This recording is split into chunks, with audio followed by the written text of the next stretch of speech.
unruly 33-year-old man is behind bars after lashing out at law enforcement. At around 4 a.m. on Wednesday the 19th of July, authorities responded to the Waffle House in Miramar Beach, Florida, about a man causing a disturbance in the restaurant. Witnesses said the man was frantically running around, stating he had been shot and acting erratically. When deputies arrived, they identified the individual as Victor Williams. It was immediately clear to deputies that Victor had not been shot and appeared to be under the influence of drugs. When they tried to place Victor into custody, he struck a deputy and bit another on the leg. Even when handcuffed, Victor continued to be highly resistant and continued to fight with deputies, positioning his body in such a way that he could not be placed into the patrol car. After numerous attempts to place Victor into the back of the vehicle, a drive stun was used to gain compliance. However, deputies say the attempt was ineffective. During repeated attempts to get Victor to comply, he struck another deputy in the face with his knee before he was finally taken into custody. Victor is charged with battery on a law enforcement officer, resisting with violence and disorderly conduct, and he's held at the Walton County Jail. The investigation into the matter continues. A 20-year-old man is behind bars for attempted murder after stabbing the wrong person. At 9:34 p.m. on the 18th of July, authorities responded to the 200 block of South Hunt Street in Greentown, Indiana, on a report of a man with a stab wound to his neck in the alley. First responders arrived at the scene, and they found 48-year-old Ryan Cummins with a laceration to his neck, along with a bystander providing aid. Ryan said that he was riding his bicycle in the alley when he was approached by a white male wearing a red and black hoodie. He said that the suspect approached him and pepper sprayed him in the face. He said that the two of them began to fight, and he believed that he struck the suspect at least once in self-defense. At some point during the altercation, Ryan said he was stabbed in the neck and fell to the ground. He said that as he was being stabbed, the suspect stated that he was going to kill him. While on the ground, Ryan said that the suspect stood over him and asked for his name. When he told the suspect his name was Ryan, the suspect said wrong guy before fleeing on foot. Ryan said that he never met the suspect before and he was airlifted to hospital. Police said that his current condition is unknown. Law enforcement canvassed the area looking for the suspect in evidence, as area hospitals were put on notice of the suspect's description. At around 10:25 p.m, a Community Howard Regional Health Police officer advised that a person matching the description of the suspect had arrived at the emergency department of the hospital. Police responded to the hospital and identified the suspect as 20-year-old Justin Crow Jr. of Jonesboro, Tennessee. Using a photograph, Justin was positively identified as a suspect in this case by witnesses, although he wasn't wearing the clothes in the description officers were initially given. While interviewed at the hospital, detectives learned that Justin was staying with his grandparents in the 400 block of East Grant Street, about a quarter of a mile from the scene of the stabbing. A search of that residence resulted in the collection of evidence relating to the crime. During an interview with Justin, his account of the incident changed multiple times. However, at the conclusion of the interview, Justin said that Ryan called him a name and that it triggered him. He then admitted to stabbing Ryan with a box knife and threatened to kill him because he was just done with people. Justin was arrested and charged with attempted murder, and he's held at the Howard County Jail without bond. The investigation into the matter continues. 18-year-old Jasmine Payers of Miami, Florida is behind bars for trying to hire a hitman using a parody website to kill a 3-year-old son. On Tuesday the 18th of July, Jasmine used a false name while filling out a form on Rent a Hitman website. She said she wanted to have the boy taken far, far away and possibly be killed as soon as possible, and she said she was willing to pay $3,000. The woman listed wanting to get something done once and for all as the reason for hiring a hitman. Police said she provided an address where the boy lives with his grandmother, a recent photo of him and a phone number when she made contact with the website. A man who runs the website contacted Miami-Dade police, and detectives tracked down Jasmine using an IP address and phone number provided. Jasmine was arrested on the evening of Tuesday the 18th of July, when she confessed to wanting to put a hit on a child in retaliation towards her ex-boyfriend. Her ex reportedly broke up with her because she was a mother, and Jasmine told police that the man told her to get rid of her son. After consenting to have her cell phone searched, a text was discovered by detectives where she told her ex it was being taken care of, regarding the hit on her son. Jasmine's been charged with soliciting murder in the first degree, as well as unlawful use of a communication device. She was held at the Miami-Dade County Jail, but was released on Thursday the 20th of July after posting a $15,000 bond, under condition she has no contact with her son. The child is safely in the care of the grandparent. The investigation into the matter continues. A fast food employee has been arrested after allegedly serving customers fries from the trash. On Sunday the 9th of July, authorities responded to the Burger King restaurant at 508 North Duncan Bypass in Union, South Carolina, after receiving a call about a disturbance. When officers arrived at the scene, they heard two women arguing with staff, making threats and screaming profanities. One of the officers asked the women to calm down, but they continued to be loud and boisterous. An officer then arrested the women on disorderly conduct charges. During the investigation, authorities learned that on the day of the disturbance, the assistant manager of the restaurant, 39-year-old Jamie Major, took fries that a customer had thrown in a trash can and added them to a container where freshly cooked fries were placed on top. She then put a mix of the new fries and the fries from the trash can and served it to customers. On Monday the 17th of July, Jamie was taken into custody and charged with malicious tampering with food. She was held at the Union County Detention Center, but has since been released after posting a $20,000 bond. If convicted, Jamie faces up to 20 years in prison.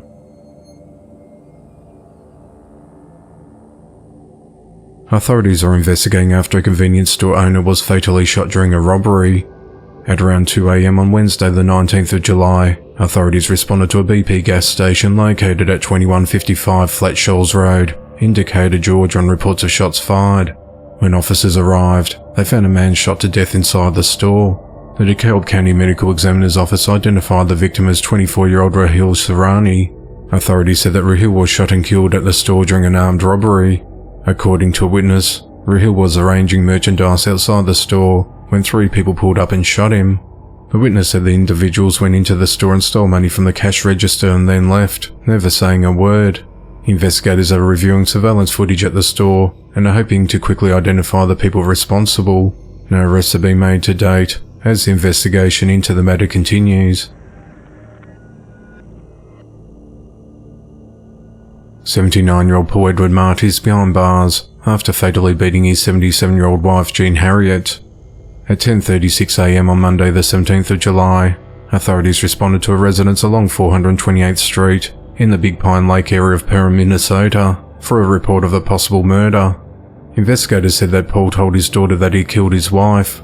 He said he bashed her head into the floor and then went to bed, and when he woke up the next morning he realized she was dead. Detectives received information that Paul had 3 guns in the house and that he was intoxicated. When multiple agencies, including the Otter County SWAT team, arrived, Paul told them he will shoot at them and that they'll have to kill him. Authorities assisted Paul's daughter in negotiations with him to surrender. During negotiations, Paul said that he did not want to be a burden, and he claimed to have taken a large bottle of opiates. He also described how Jean's face was black and blue and that he does not want to go to jail. Later in the negotiations, he stated that he cannot forgive himself and remembers banging her around and that he probably killed her. One investigator spoke with Paul's daughter. She said that Paul remembers getting into a fight with his wife on the night of Saturday the 15th of July, and she ended up on the ground.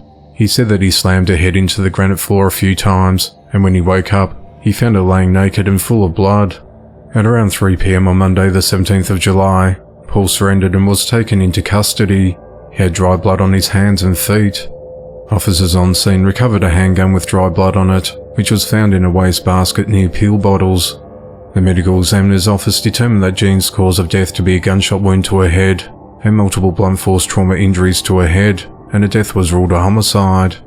Paul's been charged with second-degree murder and is held at the Otter County Jail on a $1.5 million bond. The investigation into the matter continues. 32-year-old Abel Hidraga is accused of fatally shooting 40-year-old Daniel Boschel during a dispute. At around 6:30 a.m. on Monday the 17th of July, authorities responded to the 500 block of Greenfield Drive in Lacey, Lakeview, Texas, on report of an unresponsive man sitting in a chair on the porch of his home. When officers arrived, they found Daniel slumped over dead with a gunshot wound to his forehead. Through interviewing witnesses and reviewing surveillance footage at the residence, officers were able to determine that Abel and Daniel's ex-girlfriend, who is Abel's current girlfriend, were at the residence when the shooting happened at around 1:30 a.m. Investigators located Abel and his girlfriend at a residence in the 500 block of Whispering Avenue, which is about 500 feet from the home where Daniel's body was found. The woman reported she and Abel were drinking alcohol on the porch with Daniel when Daniel retrieved 3 firearms from inside the residence and showed them to her and Abel. She told police Daniel asked her to shoot him, which she refused. She said she never touched the guns, but Daniel eventually picked up one of the firearms. She told police that after turning away, She heard a gunshot and turned around to see Daniel bleeding from his forehead. During Abel's interview with police, he told investigators he began feeling uneasy when Daniel brought out the guns, feeling worried that Daniel might shoot him. He said that Daniel stood up from his chair while holding a pistol, which startled him and made him think that Daniel might start being aggressive toward him. Abel said that he attempted to wrestle the gun from Daniel, and during the struggle it went off, shooting Daniel in the forehead. However, police found Daniel sitting in a chair with a partially burnt cigarette in his hand, and he did not appear to have been shot following a struggle. Abel told investigators he disposed of the weapon in the Tarbikani Creek and Riesel, and showed investigators where it was. At 4:30 p.m. that day, Abel was arrested and charged with first-degree murder, and remains held at the McLennan County Detention Facility on a $500,000 bond.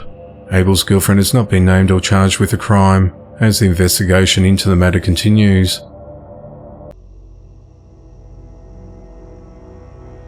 Police are investigating after a woman was fatally shot and a man injured during a shooting early Monday morning. At 1:26 a.m. on the 17th of July, authorities responded to 802 Bragg Boulevard in Fayetteville, North Carolina on reports of shots fired. When officers arrived at the scene, they found a young woman deceased with a gunshot wound in the parking lot of the Valero gas station. The woman was identified as Danielle Claire Golcher. Police said that a man walked into a local hospital with non-life-threatening injuries from the shooting. Investigators said that this was not a random attack. Authorities have not named any suspects or a motive in the shooting, as the investigation into the matter continues. 75-year-old Ralph Pope Jr. is behind bars for fatally stabbing 58-year-old Wanda Anderson. At 11:24 p.m. on Sunday the 16th of July, authorities responded to the Cedar Crest apartment complex in the 2800 block of Laodicea Drive in Raleigh, North Carolina on report of a stabbing. When officers arrived, they found Wanda with severe stab wounds, who was pronounced dead at the scene. Investigators said that Ralph stabbed Wanda during an altercation. Ralph was taken into custody and charged with murder. Police have not said how the two may have known each other, or released any further details on the case, as the investigation into the matter continues. A couple are behind bars after their 2-year-old daughter was found alone, naked and drugged up outside their neighbour's apartment. Their parents, 21-year-old Hannah Mackenzie Strazheim and 23-year-old Tyler Steele, have been charged with chemical endangerment and 2 counts of possession of a controlled substance. The couple also face possession of drug paraphernalia charges. At around 8 p.m. on Saturday the 15th of July, authorities responded to the Atrium Apartments complex in Daphne, Alabama, after a resident found the child near the front door laying on the ground dehydrated and overheated. Captain Reginald Ardis with the Daphne police said, "The parents and the individual who found the child all live in the same complex. I'm not sure how many feet away or how many apartments away the child had travelled, but we believe she had been alone and unattended, completely unclothed for up to 20 minutes, he said. Medics arrived and transported the girl to a hospital, where she tested positive for cocaine. Authorities then executed a search warrant of the couple's apartment and discovered a large quantity of drugs inside. Officers found over 100 OxyContin pills, drug paraphernalia and cocaine. Officers also found 3 semi-automatic handguns. The drugs and weapons were all held within the child's reach, some of which were in the girl's bedroom. That same night, the couple were arrested and transported to the Baldwin County Correction Center, where they each held on a $35,500 bond. Alabama's Department of Human Resources is working with the girl's extended family to create a custody plan for the child. The investigation into the matter continues. A 27-year-old woman is behind bars after stabbing her ex-boyfriend. The assault occurred at around 4 a.m. on Tuesday the 18th of July, along North Lexington Avenue in Nashville, North Carolina, near the Interstate 240 overpass. Officers found the unnamed victim in nearby Pack Square Park, and he was transported to Mission Hospital with a non-life-threatening stab wound to his stomach. Police said the suspect, Kelly June Dealing of Fort Worth, Texas, was later found about half a mile away from the crime scene, in the area of Patton Avenue and North Ann Street, and she was arrested. The knife used in the stabbing was also recovered. Kelly has been charged with assault with a deadly weapon inflicting serious injury, and she's held at the Buncombe County Detention Facility without bond. The investigation into the matter continues. A 28-year-old woman was arrested this week after giving birth to a baby that tested positive for drugs earlier this year. Police in Dothan, Alabama said that Natalie Petra Reeves gave birth to a baby in April. and testing confirmed the presence of an illegal substance. A warrant for Natalie's arrest was issued. On the evening of Monday the 17th of July, Natalie was taken into custody and charged with 1 count of chemical endangerment of a child. She was released the following morning on a $15,000 bond. The investigation into the matter continues. 23-year-old Michael Bellis is behind bars for fatally beating his 51-year-old mother Elena Vayner. At around 1 a.m. on Monday the 17th of July, authorities responded to a residence at 1975 Middlesex Street in Lowell, Massachusetts for a 911 call reporting a woman had been assaulted and was struggling to breathe. When first responders arrived, they found Elena deceased inside the apartment with swelling and bruising around her face, including her black right eye. She was pale and cold to touch with pooling of blood to her back, as well as bruising to her left hand and red marks to her neck. Authorities said that Michael was the one who called law enforcement to report his mother had been severely beaten. He reported that his mother was in distress and barely breathing, and she looked like she had been in a fight. Michael, at University of Massachusetts Lowell, told police his mother was breathing moments earlier, which was inconsistent with her apparent condition. Investigators said it appeared as though she was in a physical struggle that resulted in her death. Officers also observed injuries on Michael's hand, and he told officers that he fell on the floor. Authorities said that Elena, who was from Reading, was visiting Michael at his condo over the weekend. During the visit at some point, a physical altercation occurred that resulted in Elena being severely beaten and suffering multiple injuries to her head and neck. Officials arrested Michael on charges of assault and battery on a family member and assault and battery causing serious bodily injury. He remains held without bail. An autopsy is pending to determine the victim's cause and manner of death, and additional charges against Michael are anticipated in the coming days. The investigation into the matter continues. 20-year-old Joshua Morley is behind bars after severely beating his girlfriend's 5-year-old twin boys and placing one of them in a washing machine. The abuse occurred on Wednesday the 12th of July, while the children were in Joshua's care at an apartment in Louisville, Kentucky. That same day, police were called to Norton Children's Hospital after the twin boys were brought in with extreme injuries. They were admitted to the emergency room with blunt force trauma to their genitals and foreheads. One of the victims also had blunt force trauma to the abdomen, as well as an acute liver injury. While interviewed separately, both boys told officers that Joshua held them up by their hair and punched them several times in their foreheads and private areas. One of the victims told police he was put in the laundry by Joshua. He said it was dark and he couldn't breathe. The other victim told officers he saw Joshua put his brother in the washer and close the lid. He also said he heard the machine making noises. At around 8:30 p.m. on Thursday the 13th of July, Joshua was arrested at his Louisville home and he was charged with 3 counts of first-degree criminal abuse.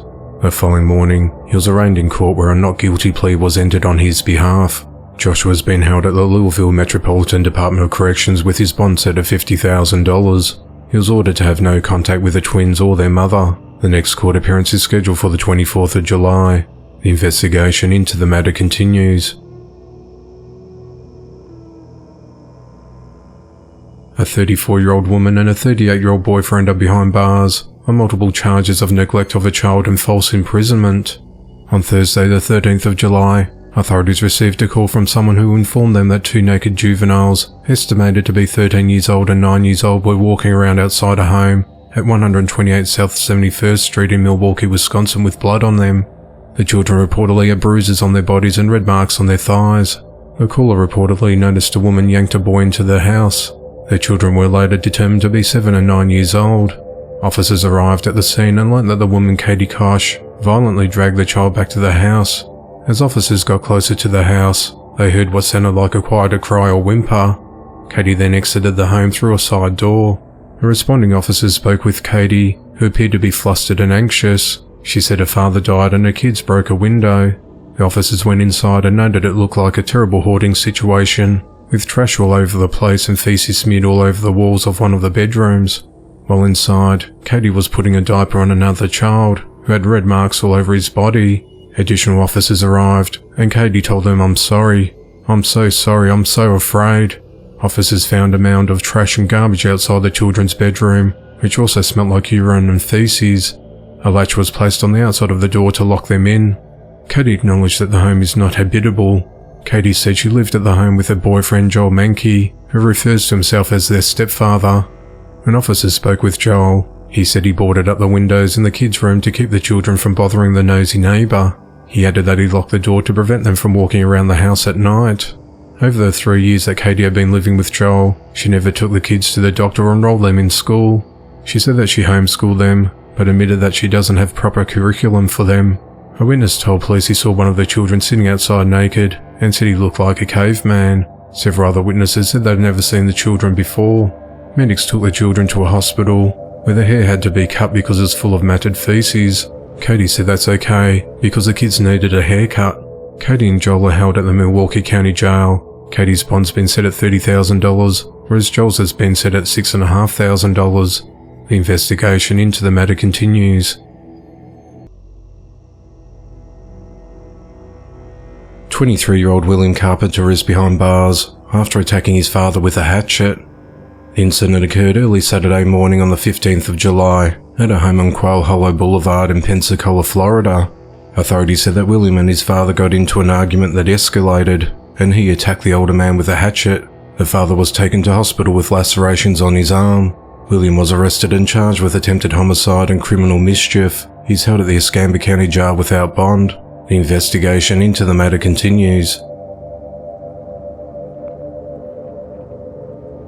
2 men have been arrested after a man and a woman were killed and 4 others injured in a shooting. At 12:16 a.m. on Thursday the 13th of July, authorities responded to the parking lot in the Airway Plaza area of bars and restaurants located at 1160 Airway Boulevard in East El Paso, Texas, on reports of shots fired. Police said that a fight started in Ditsy Duck Bar which spilled into the parking lot.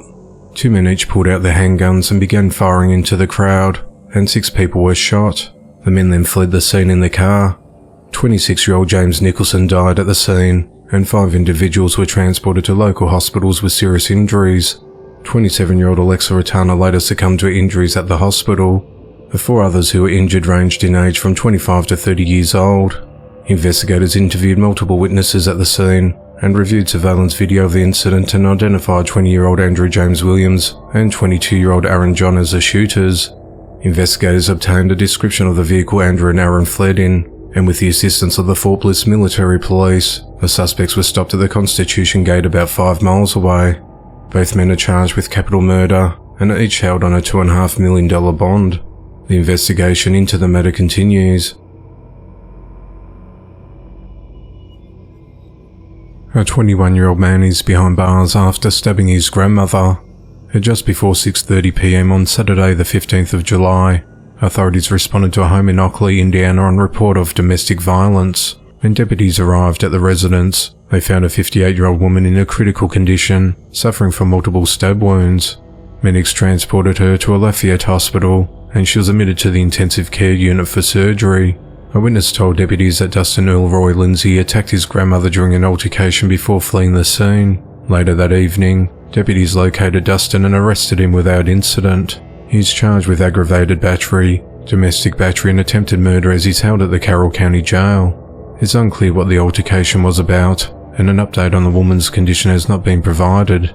The investigation into the matter continues. 64-year-old Richard Hansen is behind bars for fatally beating his 54-year-old wife Nancy Hansen at their home. At 8:21 p.m. on Saturday the 15th of July, authorities responded to a home at 66 Brookline Street in Newton, Massachusetts, after they received 2 911 calls of an assault. One was from a child in the house and the other was from one of Nancy's friends. The child told police his father was hitting his mother with a baseball bat. The child was downstairs with his 2 young brothers while the couple were fighting upstairs. The friend who called 911 said she was on the phone with Nancy when the fight started. She heard the phone drop and then several loud bangs could be heard in the background, as well as the children screaming, "Stop Dad, you're killing her." When police arrived at the property, they found Richard in the driveway with blood splattered on his body and clothes. He told officers that she was cheating on me, and he couldn't believe he did that. One of the boys who was crying led police to one of their bedrooms where they found Nancy unconscious with a head wound. A baseball bat and a weighted bar with blood on it were found near her. She was rushed to Brigham and Women's Hospital where she died, and Richard was arrested. Police interviewed the son who called 911, and he told them that his parents were always fighting and that it had gotten worse this week. An autopsy showed Nancy had fractured right and left forearms, several fractured ribs, blunt force injuries to his skull, defensive wounds on the hands and fingers, and a bruised torso. 2 days earlier, Nancy called police and obtained a restraining order against Richard. The Department of Children and Families has custody of the children who live in the home. During his arraignment in Newton District Court on Monday the 17th of July, Richard pleaded not guilty to murder and several other assault and battery charges relating to his wife's beating death. He is ordered held without bail and is due to appear back in court on the 16th of August. The investigation into the matter continues.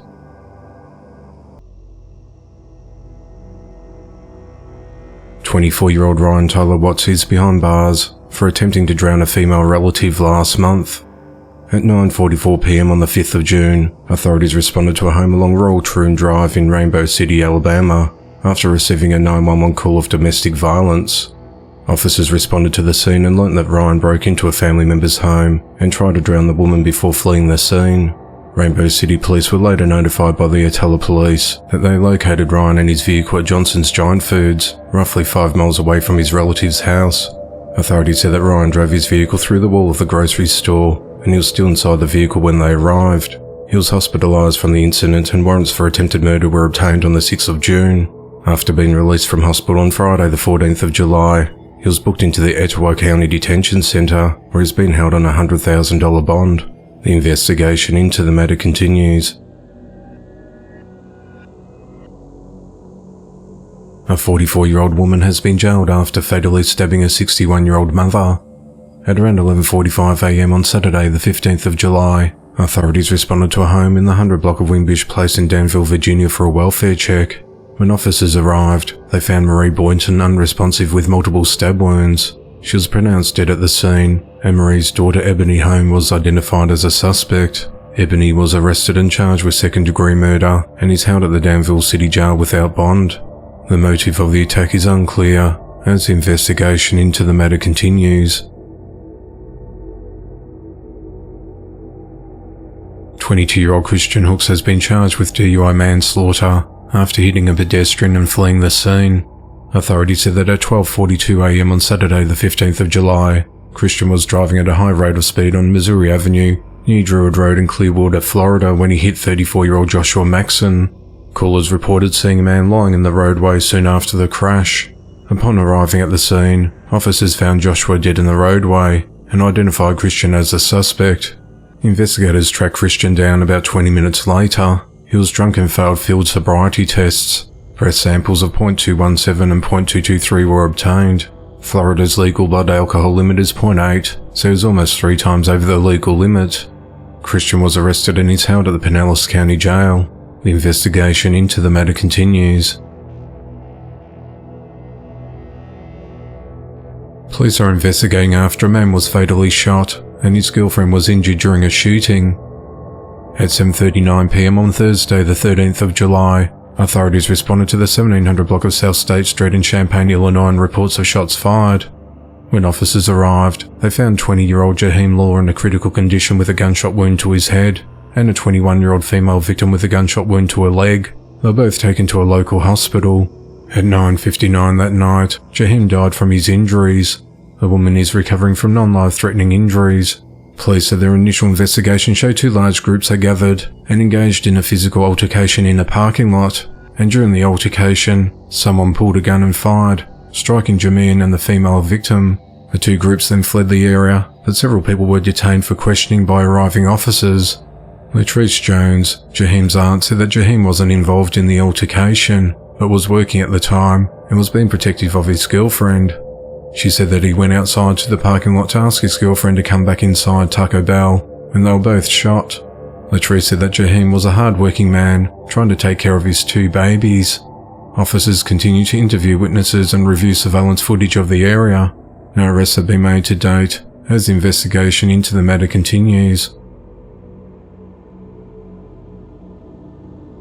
27-year-old Lewis Thomas is behind bars for fatally shooting his 27-year-old girlfriend Latoria Mitchell. Investigators said that just before midnight on Friday the 14th of July, Latoria was shot outside a home at 542 South 6th Street in Nashville, Tennessee. Prior to the shooting, Latoria had gotten into an argument with Lewis at a nightclub. Lewis pushed Latoria, and Lewis was escorted out of the club. Later that night at 11:40 p.m, Police said that Lewis drove to Latoya's apartment when another altercation occurred. Latoya then retreated outside, and Lewis followed, shooting her multiple times. He continued to shoot her as she lay on the pavement before fleeing the scene. Lewis was later found and arrested on James Robertson Parkway. In an interview, he implicated himself in the shooting and admitted to disposing of a pistol in the woods. Lewis is charged with criminal homicide and evidence tampering and is held without bond.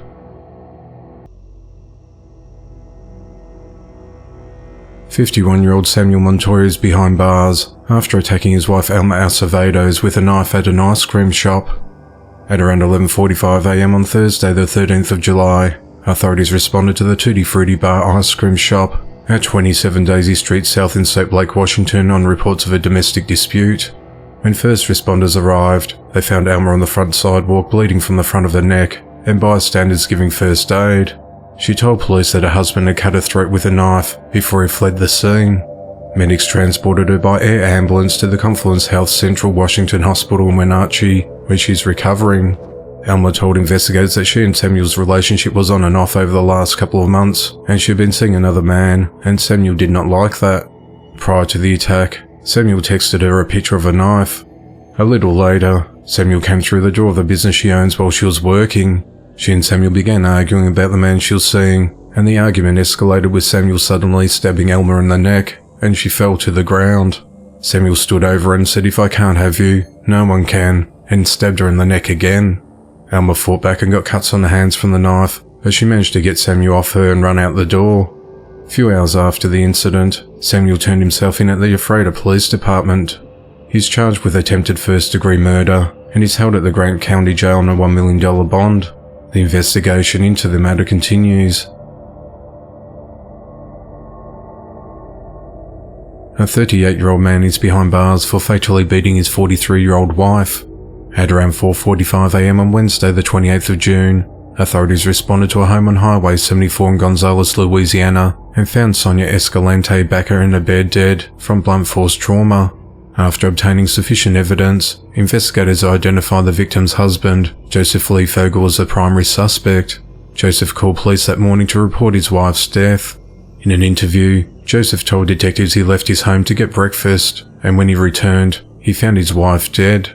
Investigators believe that Joseph beat his wife to death with a weapon, but have not disclosed what that weapon was. On Thursday the 13th of July, Joseph was arrested and charged with second-degree murder and is held at the Ascension Parish Jail. Joseph was previously convicted of aggravated kidnapping in Weatherford, Texas. In June of 2007, he asked a woman he knew for a ride when he handcuffed her and held her at knife point. He was released from Texas State Prison and put on parole in June of 2015, and he finished his parole in June of 2022. Authorities said that Joseph and Sonia had been in a relationship for 3 years after meeting through a dating app and had been married for about a year. Joseph was unemployed while Sonia worked at a local construction company. Authorities have not provided a motive in the killing, but said the couple had recently been experiencing financial hardship. The investigation into the matter continues. A 31-year-old woman kidnapped a newborn from the neonatal ICU and stabbed multiple hospital staff as she escaped. At around 10:30 p.m. on Thursday the 13th of July, authorities responded to a report of a stabbing at Palms West Hospital in Loxahatchee, Florida. Kendra Green took a 3-day infant off a ventilator at the neonatal ICU, and hospital employees tried to stop her as she was leaving with her child. Kendra pulled out a knife and stabbed 3 hospital staff members. The infant was being treated at the hospital for undeveloped lungs. Kendra violently removed the infant's breathing device and other life-supporting instruments. The first victim begged Kendra to stop, but she pushed her and said, "Fuck you, bitch." Another victim saw Kendra carrying something close to her body in one arm and a large serrated kitchen knife in the other hand as she ran towards the emergency room exit. When the employee tried to stop Kendra, Kendra cut the employee's forearm. A separate witness tried to block Kendra and noticed the newborn hidden underneath her shirt. Kendra then slashed the witness in the hand. When another victim tried to grab the baby, Kendra cut her in the side of the neck. The employees were treated for non-life-threatening injuries and were discharged. Kendra drove away from the hospital and dropped the baby off with a family member. She then left before crashing a vehicle and fleeing on foot. After a short pursuit, deputies apprehended her. After being taken into custody, deputies learnt that Kendra suffers from schizophrenia. Palm Beach County Fire Rescue visited the family member and safely brought the infant back to the hospital where the child remains in a stable condition. Kendra is charged with cruelty toward a child, 2 counts of aggravated battery with a deadly weapon, battery and resisting an officer. She remains held at the Palm Beach County Jail on a $302,000 bond. The investigation into the matter continues.